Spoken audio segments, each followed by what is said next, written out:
welcome to Thompson Family Vids, and today I'm going to talk a little bit about a ride I'm trying to get prepared for that's going to take place this weekend, August 4th, on Saturday. It's Hootenanny in the Hills ride. It's a poker ride. Me and my dad's going to be going in the RZR. But I got some things I want to check out. I need to check the oil, do a little bit of routine checks, and I'm also going to be doing a I don't know if you call it a suspension upgrade. The front suspension on this, as well as the rear, is just really soft, and the front bottom's easy. The thing's set kind of low, so I had done a bracket lift right here. Not really dissatisfied with that, but the problem is the front suspension's so weak you go through a dip 15-20 mile an hour, and you can feel this thing bottom out sometimes. And I've got some spring spacers I'm going to put in instead. Take these brackets out, put those in. Hopefully I don't lose any of my lift, because these 50-inch wide RZRs sit kind of low anyway. So right now, here's how it sits with the brackets up front. Don't have the brackets in the back, but I do already have the spring spacer installed there, and I like it really well.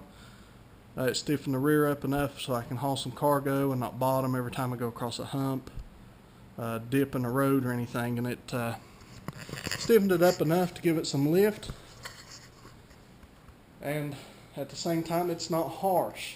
That still has a good ride to it, good quality ride. It's not bad. It's stiffened up enough that you notice it, but I like being able to carry some extra cargo in the back, some tools, tow straps and things of that nature, as well as my cooler and everything else. So I'm going to take the brackets out of the front, install the other two spring spacers, kind of preload the spring some, make it a little bit stiffer, and check the brakes while I'm in there. I'm going to go ahead and check the oil and get some of that stuff checked out too, make sure everything's okay. And we'll get started right now with checking the oil. So the oil looked good, everything was good there, checked it out. Didn't have very many miles on it, but I like to check it before every ride anyway. Had some issues once before with that on a different quad actually. So now I'm going to get ready to jack this thing up, pull these tires, and get to pulling these brackets off and get these spacers in.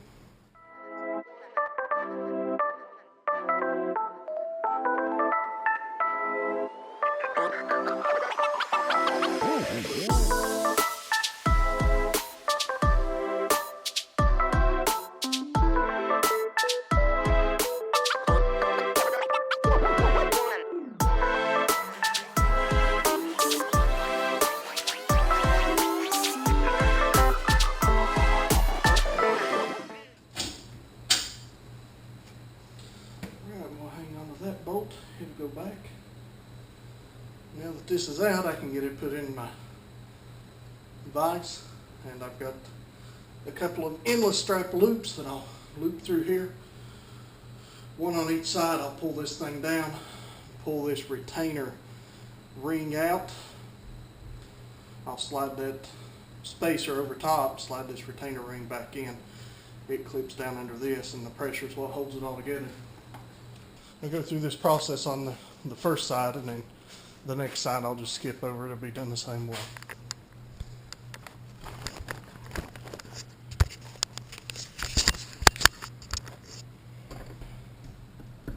Don't like all that movement. Don't want to clamp very tight on that shop body though. Don't want to deform that any. Okay, so I'm back. Here's the two other spring spacers that I hadn't installed before. I thought it'd be okay on the front with just the brackets, but the suspension's still a little too soft. So they're just a block of aluminum that matches up with this seat and the spring size. I'll take that clip off, put them right up on here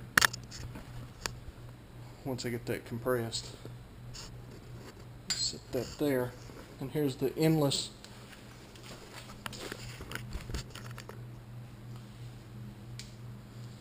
loop strap, which is longer than I need, but that's what I was able to find and get hold of.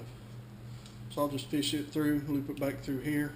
I've got 2 of them, and I'll pull it down, compress that spring. They're not very strong, so it doesn't take much to do that. Okay. Now let's fish it up through here.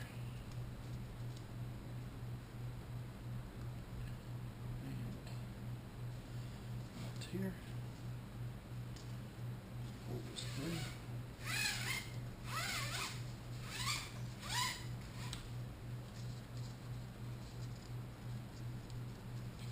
There we are, we've got one set. This also has to be looped back through here. So it can wrap around this drum when you ratchet it, just like a regular ratchet strap. You just don't have a hook on the end, just using itself to pull against. So we'll put a little tension on this to hold it in place.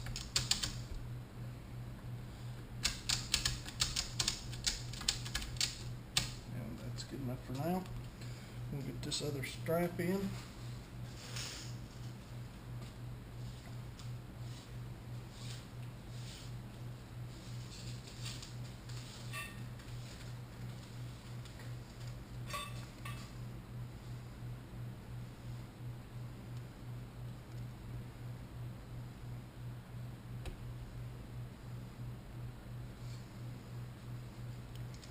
Let's get this lined up so I can get fish through here as well. And just pull all the slack back through.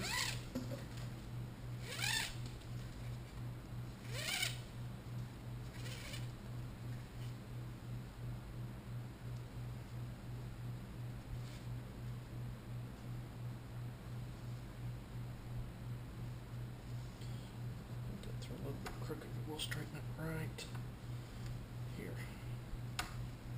Alright, so I'm going to get a little tension on this one as well.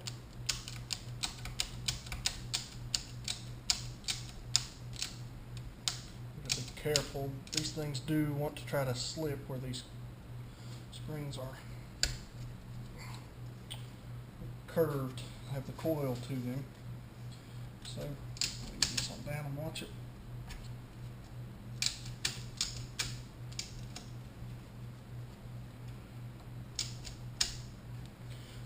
Pull them a couple of clicks per side.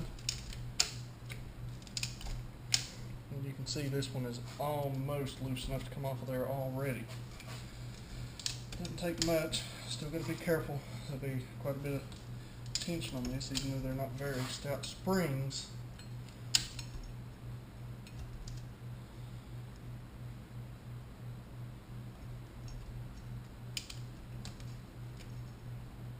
Okay, so this thing is just about ready to come out of there. And once that comes out, we're going to pull this off of here for now, because I've got to, or I want to undo this so I can turn this preloader down. We'll set it down to the bottom and I'll adjust it with all the dirt in there. And I'll adjust it. That'll give me that much distance extra as far as how high this thing was sitting up from there to there, as far as spring compression is concerned. That's how much lower it sits, which will help. Clamp this back down, we'll get the spring back on.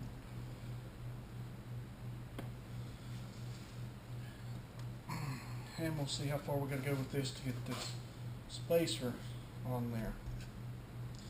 And it looks like we're going to have to go more than we've got. So just ease it down, try to keep the thing straight.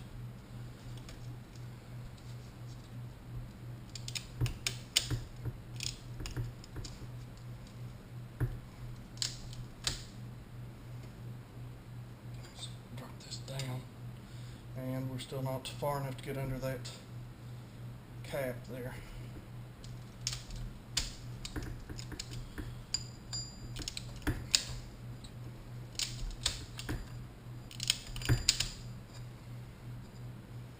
And we're pretty close here from this side. Problem is that thing is recessed, so getting it dipped down under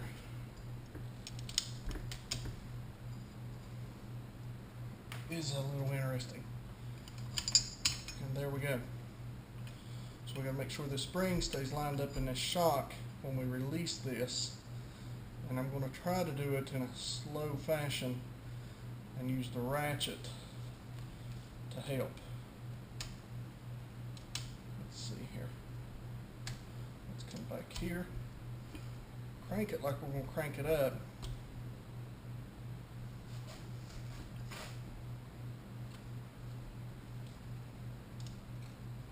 And let's drop a tooth.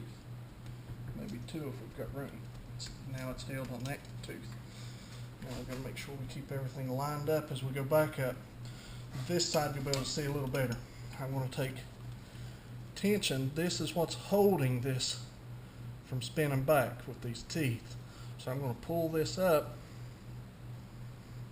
take the pressure off of that, drop that down, 2 teeth. Now we're getting some tension off of it. Go back here, do it again, ease it down, 2 teeth, let it catch. Can't go that far. Go here, ease it down, there, ease it down a tooth. And we are preloaded here pretty good bit. So this thing sits down in that.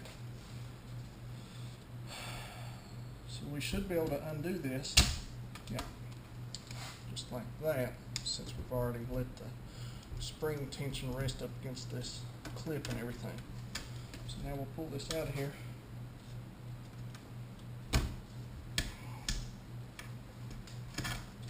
And this side's done. I just got to bolt this back up. I will not be putting the brackets back in. That'll just be too much lift in the front. I really don't want to run into CV issues as far as height is concerned. At least with this pre-tensioner, it doesn't let the front suspension droop any further than it can anyway from factory, because this shock will only extend so far. So all we've done is put the spring under a little more tension at rest, so that when it takes weight, it won't compress as easy, which I hope helps with the bottoming issue as well. It's given me a little lift in the front so I don't drag on everything all the time like it was before the bracket lift. So let's get this one back on, and then we'll move on to the other side. And if I need to raise this any higher, put it under any more tension, I'll do it with this factory adjuster here. And that's it. Let's go get this one back on. Let's go.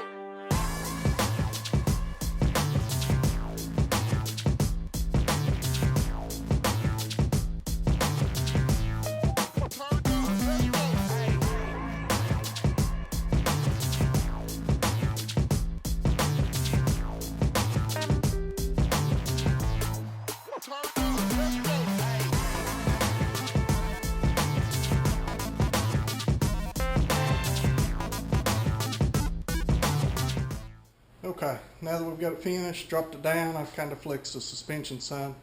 Probably not nearly as much as it will be under a ride. But I'm going to get a shot of it. I took a little video before we done this changeover from the bracket lift to the spring compression spacer. We'll see how it looks. I've still got 2 clicks of adjustment. I can go up or 2 down. If it's too stiff, I can soften it some. If it's not stiff enough, suspension not firm enough, I'll go ahead and raise it up a little bit. But right now, as the way it sits, it looks good. It looks like it's about the same height it was before in the middle setting. And when I push on the front bumper, it feels like it's a little firmer than it was, which is a good thing because it was too soft. As you've seen, I busted one of the bump stops for the suspension. And here's just a little comparison of the height after it was finished. If you've liked this video, please give it a thumbs up. If you haven't already, subscribe to the channel. We'll be doing some more videos like this, as well as some other projects I've got, such as this 500. And that 800's got to be put back together. The frame and everything's been powder coated on it. Trying to clean it up, dress it up. It's not mine, it's for somebody else. Trying to help them out with it. And hit the bell for notifications so you get updates. You get notified when I do new videos and post. If you like this video and this style of video, please leave a comment below. That way I can know that I need to maybe put a little more of these type of videos in between the rides and some of the family videos where we take vacations and do some reviews of places that we've been. Alright, thanks guys.